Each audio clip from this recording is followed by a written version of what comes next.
Anthony Davis suffered a right thumb sprain in China, and they said he could possibly miss up to a month. And this begs the question, is Anthony Davis Mr. Glass? If you guys don't know who Mr. Glass is, Mr. Glass was in that movie Unbreakable. He was played by Samuel L. Jackson, where he would always get injured, always break bones, and he just consistently got injured and hurt every step of the way in life. And looking at Anthony Davis, that's a strong comparison to make, and it actually could be accurate in a sense. If you think about this, Anthony Davis has never had a season where he's played all 82 games. He's never even had a season where he played 80 games. He's only had 2 seasons where he's played over 70 games in his 7-year career. He's missed 19% of his games basically due to injury for the most part.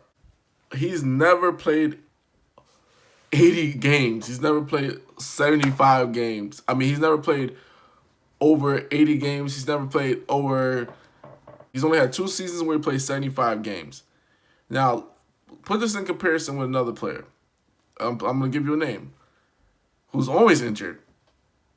Stephen Curry. Stephen Curry has played over 70 games in 6 seasons of his career. So in year 10 or 11, Stephen Curry's career, over half of his career, he's played 70-plus games. Played over 90% of the season. That's 3 times that of Anthony Davis, who's only played 2 seasons of 75 games. The rest are 56, 68, 65, 60 games. This brings cause for concern for me due to the fact that LeBron is aging. Lakers have mortgaged a lot of their future on the premise of Anthony Davis being that key guy, that key cog, and carrying the team for the regular season and just letting LeBron, go in during the playoffs. Because this is the mantle that they want. This is what they want, essentially. Anthony Davis to do all the heavy lifting. LeBron is fresh for the regular season. Get into the playoffs, LeBron activates playoff mode. Anthony Davis comes along, and it's a wrap. They win the title. But if Anthony Davis is going to be missing more than 15, 16, 17 games in the season, I don't see that happening. And this is a cautionary tale for the Los Angeles Lakers because they got to remember this. This brings me, and this gives me angina almost thinking about it.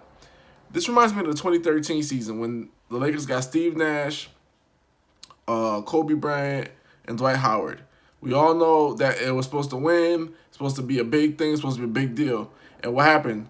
Dwight Howard tore his labrum, and he played throughout the whole season injured. He averaged like 17 and 10 or 12, but he didn't reach his maximum potential because of the torn labrum. So he played injured.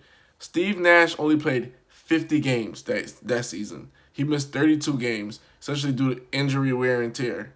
And Kobe Bryant, of course, he had little knickknacks there. He was never like the best version of himself because he had to do a lot of heavy lifting. And this is like what it feels like history is repeating itself. So just as excited I am for the season, I feel like I'm learning from history and I'm seeing this trend and Anthony Davis trend of him getting hurt. He's consistently been injured throughout his entire career. I just laid out all those numbers there for you, and it's a bad foreshadowing for me. I don't like this for the Los Angeles Lakers, and I feel that if anything, they shouldn't even try to go hard this season. Try to get to a 7 or 8 seed and take your chances there, because if everybody's healthy, Lakers can compete with anybody.